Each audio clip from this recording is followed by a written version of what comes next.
Welcome to Intuitive Connection, where spirituality and psychology meet to help you be your best and brightest self. I'm your host, Victoria Shaw, and in each episode, I'll help you to awaken your own inner wisdom, step into your power, and live a more divinely inspired life. You're here to let your inner light shine. Are you ready? Let's do this.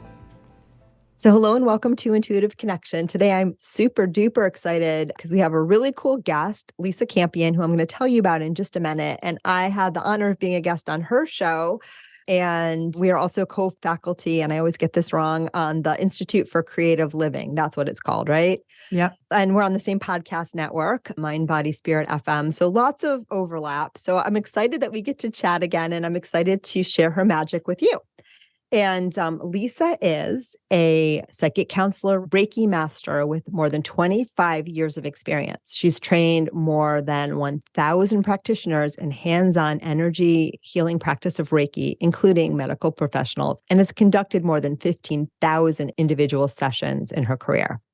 Campion is the author of several books, including The Art of Psychic Reiki, and she's based in Providence, Rhode Island. So, Lisa, welcome. Thank you so much. It's so lovely to be here. I'm so excited for this conversation. And so now you're on your third book now? Yeah. My first book was called The Art of Psychic Reiki. And that was really for, Reiki practitioners who study Reiki often pops open people's psychic ability. And I always say Reiki, yoga, and meditation are like the trifecta of things that pop us open. And yet a lot of people don't get training, or they're in a Reiki class and they're like, I'm starting to see things now. And their Reiki teachers are like, we don't talk about that here. We don't do that. So that was my first book. And then my second book, it's called Energy Healing for Empaths. I really wanted to serve the empath community and talk about how we can be empowered as empaths. And then this one, Awakening Your Psychic Ability, is just a straight up psychic development book. So beautiful. It's really fun. Yeah. So let's go back to the first book, because Reiki is not something we've covered over much on the show, believe it or not. It's not something that I am trained in or do, but it is something that I've heard from so many people was the gateway to opening their intuition. Yes. And I'm super curious about people having, to me, those two things go so hand in hand. So talk to me about people having an experience. I know years ago, I was taking a yoga class, which was a gateway for me. Yoga was probably the first spiritual practice that I ever did in my life. And I remember I was in wheel pose. And I just had this overwhelming feeling of bliss. Like nothing I've ever known. And I was like so excited because I knew it was something that unlocked from my body. And I was like running to the teacher and I was all happy. And I had that same experience of them just, totally shutting it down. And I now know that that is actually exactly how yoga is supposed to work. And I would assume it's the same thing with Reiki, right? Like everyone I know, so many people I know, not everyone I know, but a lot of people I know have had that psychic opening through learning Reiki or being attuned. Absolutely. And it's the attunement process that really pops us open, especially the second level attunement. The symbols that are used open the pineal gland and open our connection. And so lots and lots of people, if you're psychically inclined anyway, you have a lot of latent psychic ability, or you're a sensitive, empathy type person, and you learn Reiki, it might pop you open. And I just heard from so many people that, they got the big smackdown from their teachers about that, or the teachers didn't know what to do. I've been teaching Reiki for a long time. And one of my students said to me, I stepped back from Reiki. She's a brilliant healer. She was an amazing healer, and working in hospice, which is so very important. And she's like, I stopped doing it because I felt like it opened a portal in my psychic and it freaked me out so hard. I shut everything down and stepped away from Reiki. And I was like, oh my God, that's a tragedy, because the world needs all the healers it can get. She's a super talented healer. She was doing this beautiful work in the world. And really all she needed was training. She just needed training to help her. She was one that went to her teacher and got the shutdown for that. We don't do that. That's not part of it. I don't know what that is. It's weird and scary. Stop that right now. Wow. And I was like, that's a crime. So I had been teaching Reiki and psychic development side by side for years.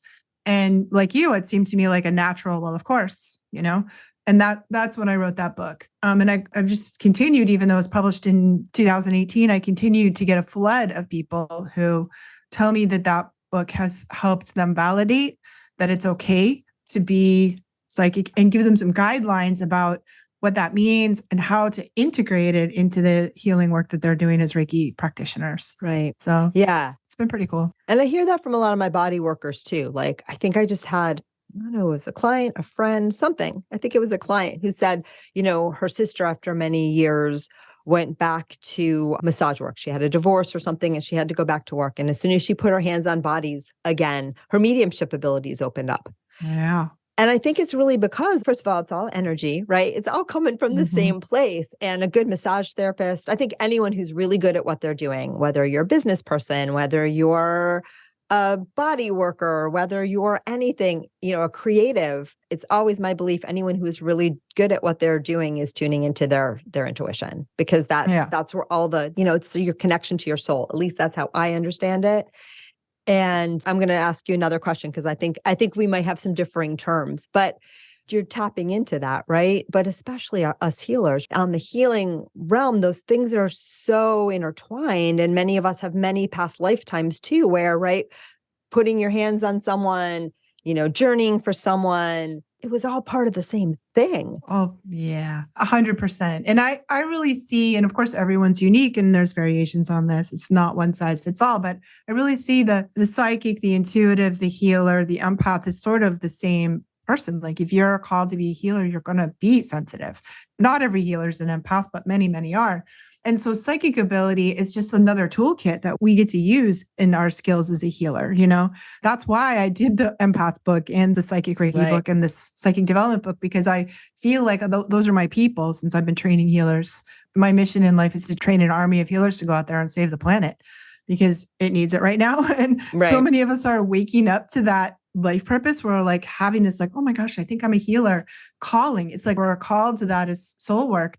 And we need it. The world needs it. And it's really hard to do without training. I had to do it without training because my psychic awakening happened when I was a kid. Back in the 70s and 80s, I was going through this and there was no training. Wow. And no internet. Think about that. No podcasts like this, no psychics on TV, no new age, no bookstores, nothing. And it was hard. It was hard. I had to thrash around and figure it out and pretend to be normal in public. And it was super painful and difficult for me. And so I feel really passionately about helping other people whose gifts are waking up, not have to suffer and thrash around like I did. How did you keep them open? Because I talk to a lot of people in that situation where they open up, or maybe they've always been open. And then, there's no framework for understanding them. There's no one to kind of nurture or mentor you. You feel like the odd man out and you shut it down. Yeah. How did you navigate that without a support system? I never could figure out how to shut it down. I spent the first 20 years of my life trying to figure out how to shut it down. And I just couldn't, and I don't know. I totally understand why that's the way most people go. Right. But for me, my gifts were kind of extreme and I just didn't have that. It wasn't an option for me. Got it. So let's talk about that a little bit, because we talked a little bit before we went live about my own experience. For me too, I was a little bit like you, like I didn't really know that's what I was doing, but I was an out of control empath for all of my childhood and a good chunk of my adult life, meaning I was feeling everything that everyone else was feeling all the time, to the expense of knowing what the heck was going on inside of me and being able to have any kind of energetic boundaries at all. I had not a freaking clue. And because I was so overwhelmed by all the information that was coming through, a lot of times I wasn't tuning into my gifts because, I give the analogy of if you are watching TV with every channel blasting at once, you are not going to be watching anything. Yeah. And, I can look back and go, oh, that was a psychic experience. And I know where, my channeling ability started, as a young adult, as a child. And that was pretty clear for me and something I was able to do pretty reliably, even though I didn't know that's what it was called. But everything else was a hot mess.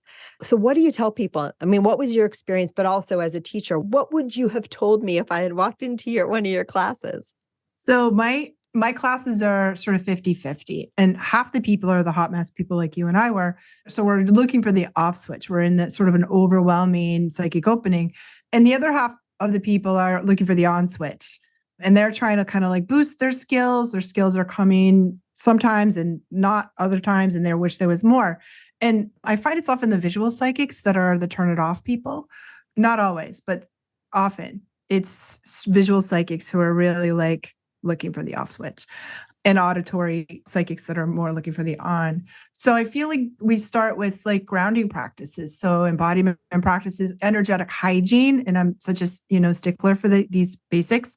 being grounded, learning how to clear yourself so you can clear out, and all empaths need to learn how to do that. My second book is all about this psychic hygiene, really, I call it, and energy management practices. So I learned how to ground. I learned how to clear the energy that isn't mine. I learned shielding techniques. So we need to ground, we need to clear, we need to shield, we need to replace our lost energy. And those practices, I think, give us a leg to stand on, and then we can start meditation techniques or like learning, I remember my grandmother, she didn't know anything about this, but she was like, why don't you imagine that it's a radio and you can turn it off, when I was probably 10. And I wouldn't go in the barn and play with my cousins because there was the dead guy hanging from the rafters in the barn. And I was crying because I wouldn't go in.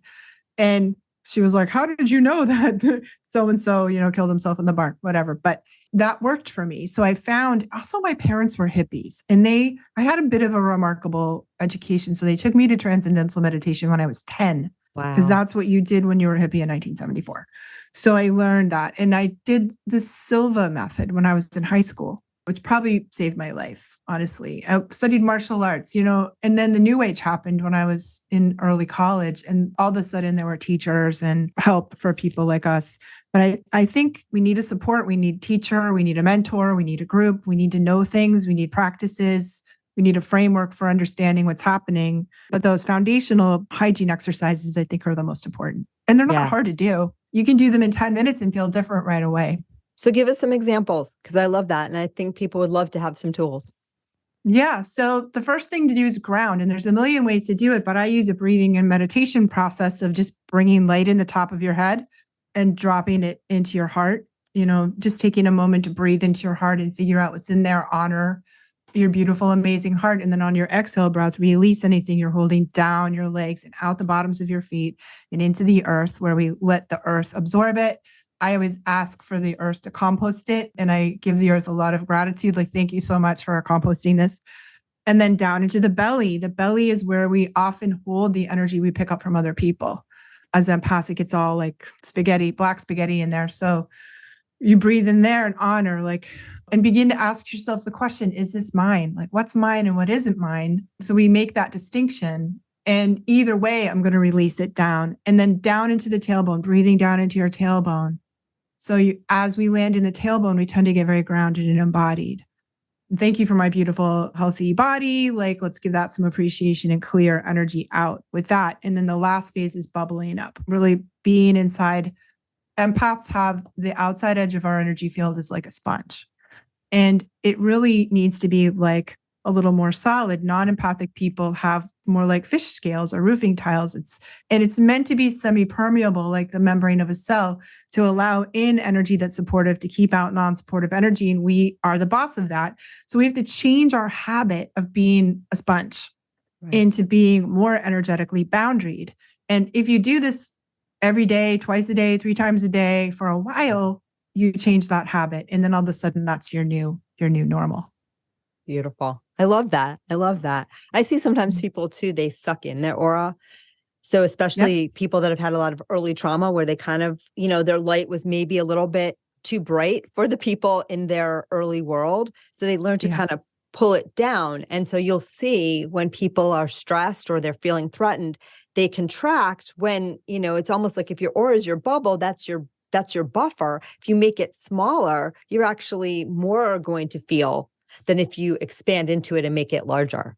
So I see that pattern a lot. That used to be mine, where I would just suck it in and then everything hurts because you have no buffer. I know. That's a good point. And I feel like everyone has a sweet spot with their aura, and it's sort of different for a lot of people. Yeah. Some people expand their aura out too much. And empaths who are more codependent or go we learn, I remember this is crazy that I remember, but I remember being like 2 and in my crib and expanding my aura so it was as big as my entire house, because then I could feel everybody. Right. And I was like, where's mom? Where's dad? Is it a good mommy day today or a bad mommy day today? Right. Do you know what I mean? And so then we learn this habit of over expanding our aura and having everyone in it. So as a safety factor, just so it's like hypervigilant, really, Yep. And then those people need to pull it in. That's not fun if you're in a movie theater or in an airplane, God help you, Yeah. Then we need to pull in. So we don't have everyone sitting in our energy field. That's no bueno, if you're sensitive. And many of us, and we've talked about this before on the show, but I think it bears discussing again. A lot of empaths have learned to use that as a tool for self-preservation, oftentimes in early dysfunctional families or dysfunctional situations. John Holland, in his biography, he talks about this, about growing up in an alcoholic family. And he would have to check in and, be monitoring dad all the time so that he knew, do I need to take my brother now and hide in the closet, because dad's going to come home drunk and violent. And it doesn't have to be that extreme.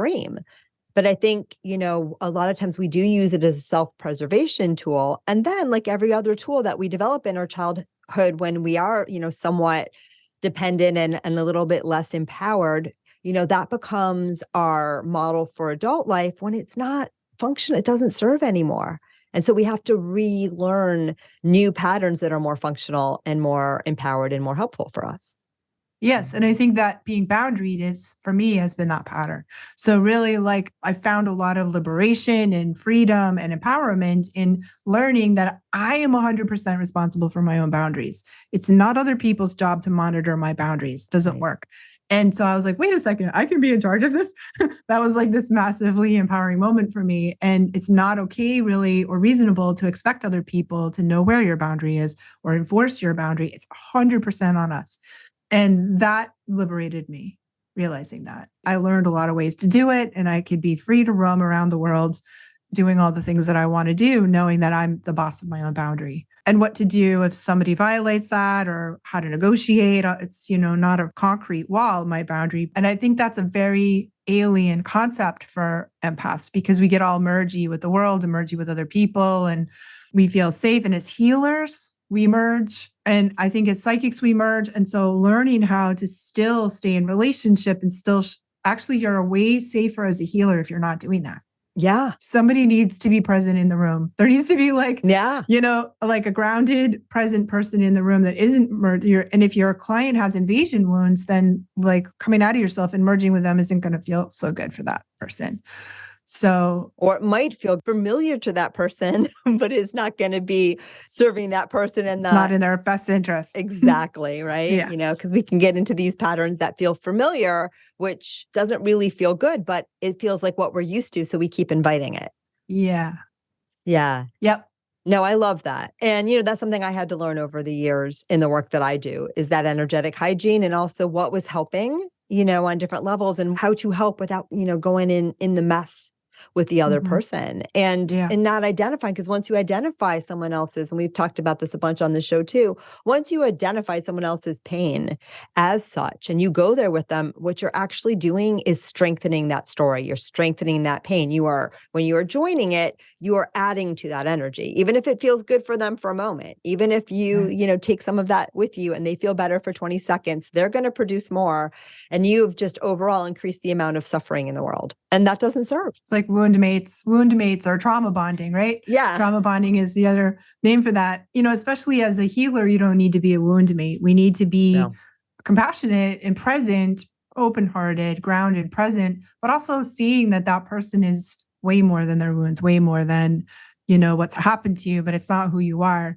And we can honor what has happened to us and to other people and feel compassion without merging. If we merge, it's not really helpful. Now, you said something earlier, and it keeps popping into my brain, so I think my guides are nudging me around this. Is it mine? Is it yours? And we had another guest on the show whose name is escaping me, and we'll have that in the show notes, so you'll know what episode I'm talking about. But we had a long, really beautiful conversation around that, because sometimes you don't know. And not only sometimes you don't know if it's mine or someone else's, but a lot of times you ask the question, but the answer is both. Because what we're spongy to, what we magnetize into our space, is often what matches the energy of our own unresolved stuff. So I'd love to hear you speak to that. Yeah, 100%. It's a great conversation. So I think as empaths, we can notice what's going on. We can observe what's going on with somebody else, but it really rings our bell when we have that particular, if it's grief or anger, whatever's unprocessed in us, it's still sort of raw in us. We really vibrate to that. And that's where it's hard to tell, the difference. And I feel like there's two ways to handle that. One of them is sort of easy and the other one is difficult. It's like takes more work. And the easy way is to really Ask yourself that question. If you don't know, you can use a pendulum or muscle test even. So when I was going through that, is this mine? Like I was muscle testing a lot to see what it was. And the longer answer is we really have to know ourselves. So you have to know who you are, and doing that deep inner work, doing shadow work, working with your subconscious, which of course is something that we're always in process. But eventually we get to know ourselves enough that we just do know. Right. We know because we know ourselves. Right. And that's the longer, harder piece of work. Right. But for me, one of the reasons I became a counselor, aside from the fact that all the information that was coming through my beautiful intuitive channels was of that nature, and I wanted to be responsible. But the other reason I became a counselor, and this is how I teach, because for me, the biggest part of awakening my intuition and, clearing that channel was doing the inner work. Yeah. Doing the inner work, because when you are more, first of all, you increase your awareness. And I want to hear what you think about this. But again, for me, I believe intuition, all of it comes from that same channel of that connection to my higher self, to my soul. So when I bring more soul in, it's just naturally going to flow more easily. And there's also a level of discernment that we start to have when we start to know our inner landscape and we start to clean and clear out some of the junk. Not only is there more space, but you know where the furniture is. You know where the furniture is, so you don't bump into it. Old school psychics called that clearing the channel. Okay, well, there we go. I love that word, that terminology. And the idea is like, if your internal channel isn't clear, you're not a clear psychic. Right. So, for me, because I was also a counselor, I started working as a psychic when I was 19 and quickly went back to school and, learned how to be a therapist, because I was a good psychic. Even at 19, I could deliver the message, but then I had no idea what to do. Yeah, the person same. would cry and I'd be like, I don't know what to do. I'm just 19. Like, I don't know, Right. So I had to get skilled in how to help my clients understand what was going on. And then I mixed counseling and psychic work together forever. I feel like it's like, I agree with you. For me, it's the best part. It's like, as healers, we are always our first and best client. Your clients will come in with your issue du jour until you clear it. And I love that. I lean into that. And it's always surprising, I think, to my students when we start this journey of psychic development or intuitive development. The first thing that happens is our stuff comes up. So I've never been able to separate spiritual growth, personal growth, and psychic development. I've never been able, nor do I think we should. I think there's an incredible opportunity to lean into that. And, as you work it through, like your client then comes through and you're like, I figured that out 5 minutes ago. So now I know what to do, Right. And even though I've been working, for so long now doing this work, I still enjoy that. It still happens. I still am always at the cutting edge of my own growth. And I love that. I feel like if I stop doing my personal development work, my practice dries up, my creativity dries up, my work dries up. And I love that edge. So that's no problem for me. It's such an incredible, it makes the whole thing very transformative and towards the evolution and growth of our own soul, like you were saying. So I'm all for it. Yeah. You said so much, and I want to pick up on two things that you said. The first one being, we have so much commonalities, but the first one being, yeah, I agree. Like when I teach intuition development, psychic development, it is personal and spiritual development. It's all the same thing. Yes. And to teach somebody to be psychic without that, it's like, it's boring. It's like, I'll teach you a magic trick. What are you going to go do with it? Yeah. And there are psychics out there that aren't super connected, because I think, and I'd love to hear what you think, but I think contrary to popular belief, you don't have to be super evolved to be able to read minds or, predict things. We're all energy beings. We all can connect to that. But the real joy is when we connect from our highest selves. Yeah. And there are lots of more old school psychics who made a great connection, but they didn't do any personal growth work, and they'd be kind of like mean to their clients. Some of the TV psychics, I think old school TV psychics were like that. And I remember watching them on TV and I'd be like, well, that person's kind of mean to her clients. Like, why would you do that? And you can see that like they have good connection, but they don't have that. They haven't done their inner work. So that feels off balance to me. Right. And it's the same thing if you went to a therapist that hadn't done their inner work. They can take you so far, but they're probably not going to take, certainly no one listening to this podcast, they're not going to take you all the way. And they might, there might be some collateral damage there. Yeah. Therapists are also encouraged to do their own work for the same exact reasons. But again, I think sometimes people make this assumption, oh, wow, if they can, read something about me accurately or, tell me something that happened to me as a child, and then they say X is going to happen, it must be true. It's my belief we all have these abilities. For some of us, they come more naturally than others, but the real gold comes when we use this in service of our soul. Newbie psychics or psychics that had great training, often what they do is they hit the astral plane. So they don't know how to move up. They don't know how to move to the higher realms. And so it's not that hard to hit the astral plane, but we don't get very good information there. And I think about, like sort of tea room psychics, and no, I'm not throwing any shade to tea rooms. They're so fun. But, sometimes what you get is people who are, when we're in the astral, we're reading people's hopes and fears. So you can get a really accurate reading, like, you're going to meet a tall, dark stranger, you're going to have this great relationship, but you better watch out because there's a curse. That level, that's a hope and fear. I knew I had a curse. Oh, I was hoping that I would meet a tall, dark stranger.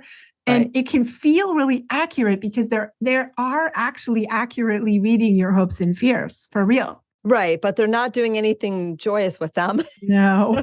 And then what use is that, honestly? I guess if you need more clarity about your hopes and fears, that could be useful.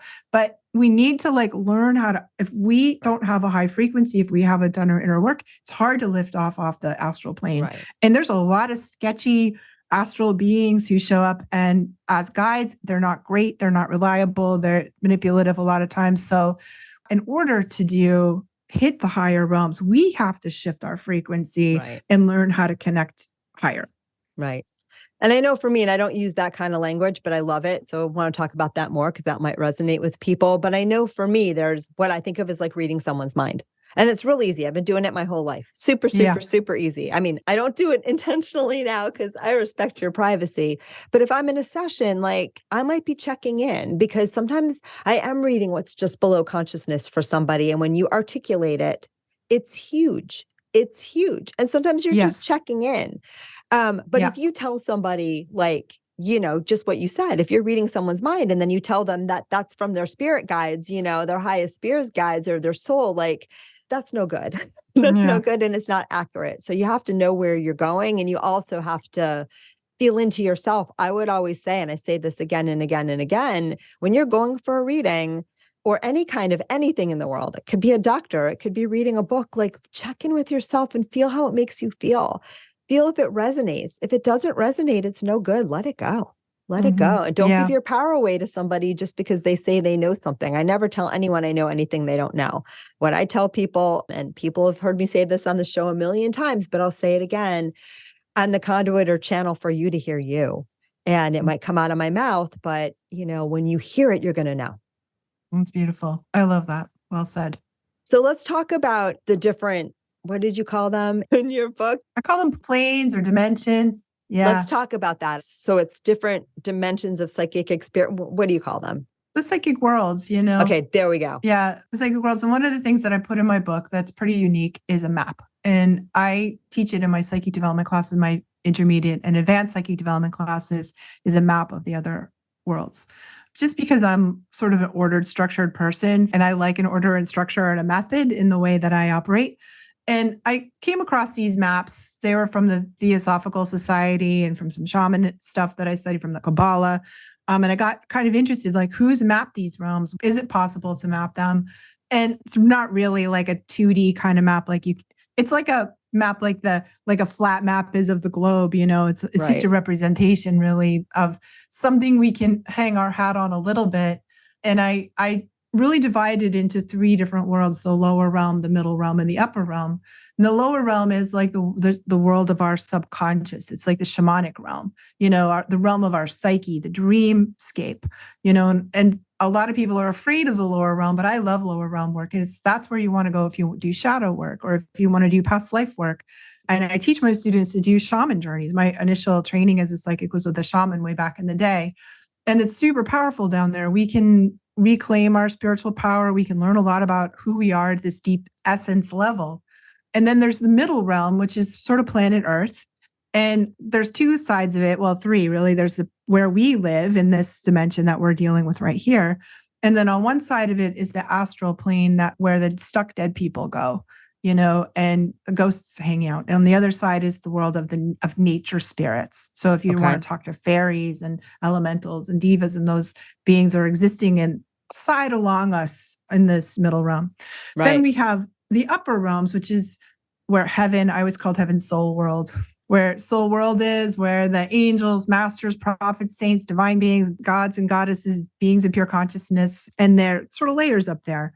And I just feel like the map is useful because when we have some sort of sense like that, we know where we are. And a lot of times people, when they're in their psychic awakening, it just seems random. Like, what's going on? Where am I? Why am I like, I'm talking to a fairy today, but I'm talking to an angel over here. And when I teach the map and teach people how to travel through the map, it teaches the skill and art of discernment, just be able to tell where you are, what's going on, what kind of being, because we've all had that experience where in the middle of the night, something walks through our room and we think it's dead Uncle Fred, but what if it isn't? What if it's a fairy or an angel or a stuck dead person or an entity that you need to get rid of? Or, once we understand that map and what all those places and those beings feel like and how we experience them, we can discern. That's where I go with it.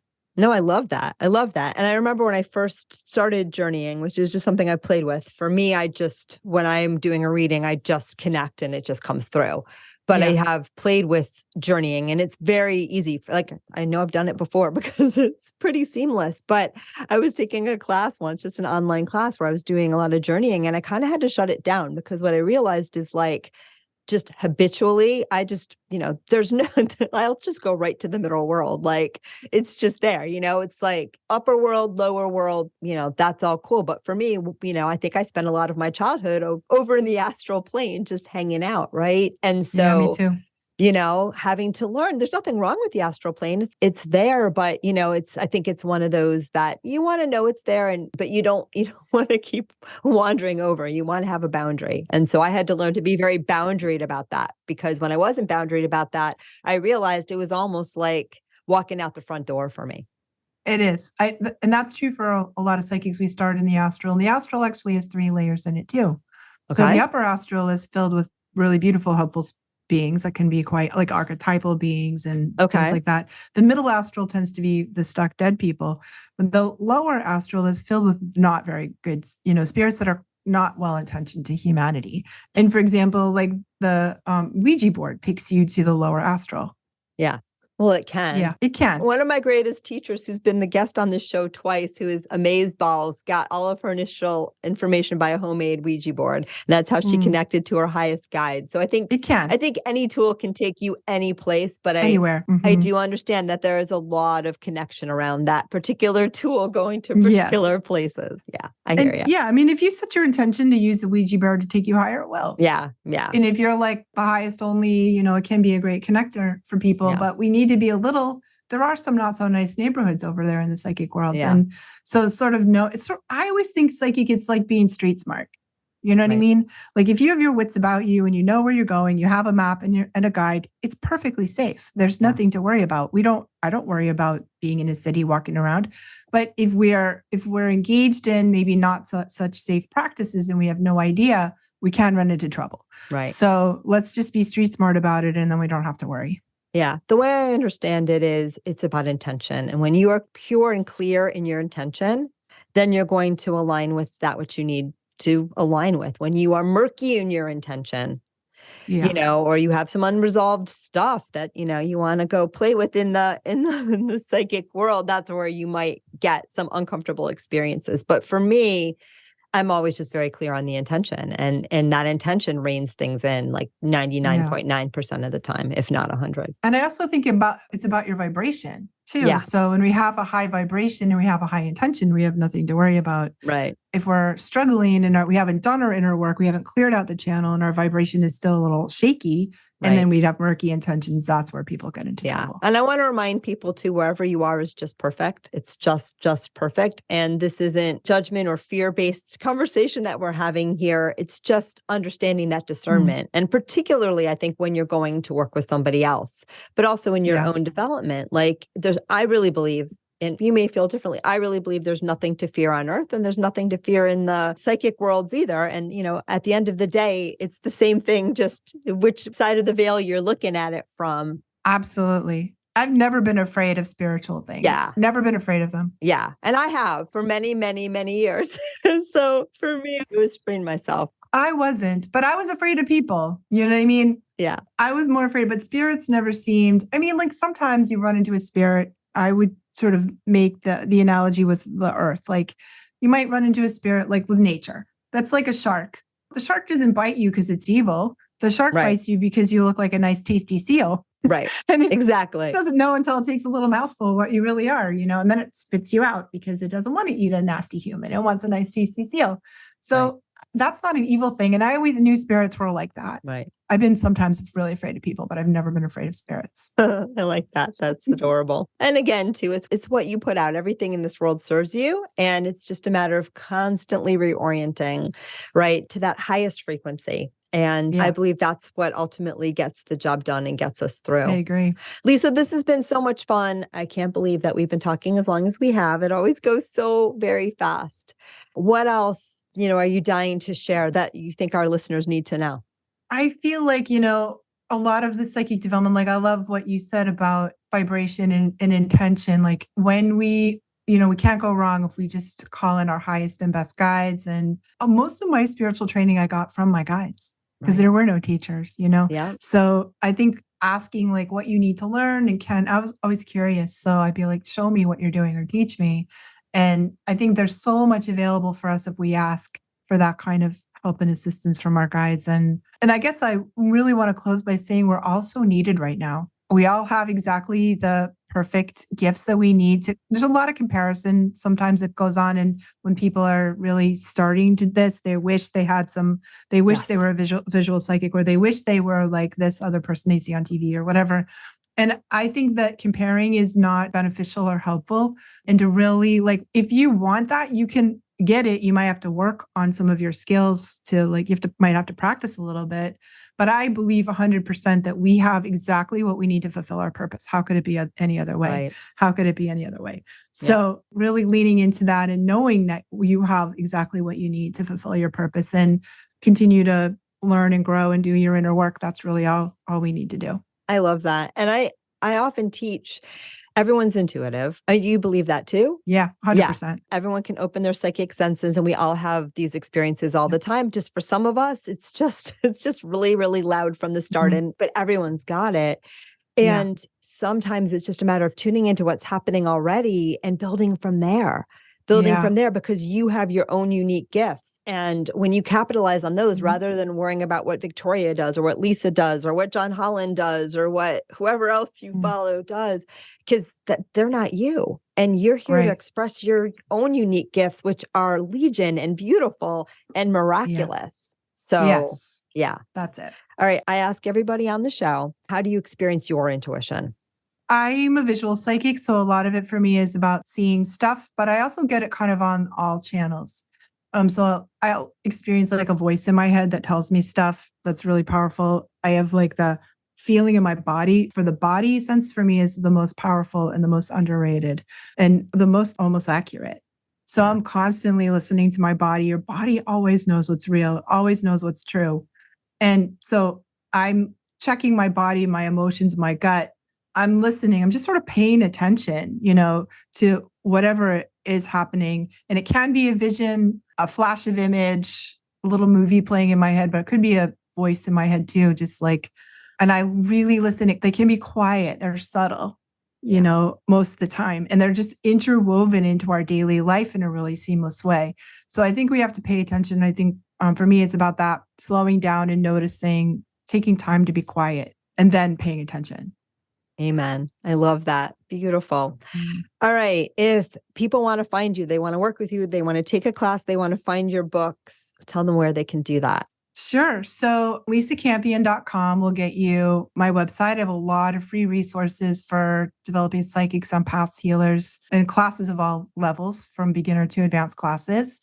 My books are available on Amazon and hopefully your local bookseller. I'm a huge fan of going into your local bookstore and supporting your local, because they're a bit of a dying breed and we want to keep them open. So check out your local bookseller, and there's always Amazon. Beautiful. And we always have all of the books mentioned on the show in my account, bookshop.org, and that is sources to local bookstores. So I think I get something back, but I don't think I've ever received a check. So it's not much, but mostly it's for you if you want an easier way to get the information without going through Amazon. Nothing against Amazon, but if you want to support local booksellers, that's a way to do that if you don't feel like hopping in your car.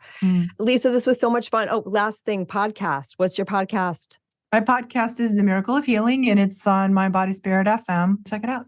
Yay. I love it. I'm so glad we had this conversation. This was so much fun. I'm glad we got to chat again. And I'm also, as you guys hear me say at the end of every episode, I'm so grateful for all of you for tuning in and letting me do this, because I have like the best job in the world. So thanks to everyone, and namaste. Thank you so much for joining us today. I hope that you found joy, strength, inspiration, and clarity from today's episode.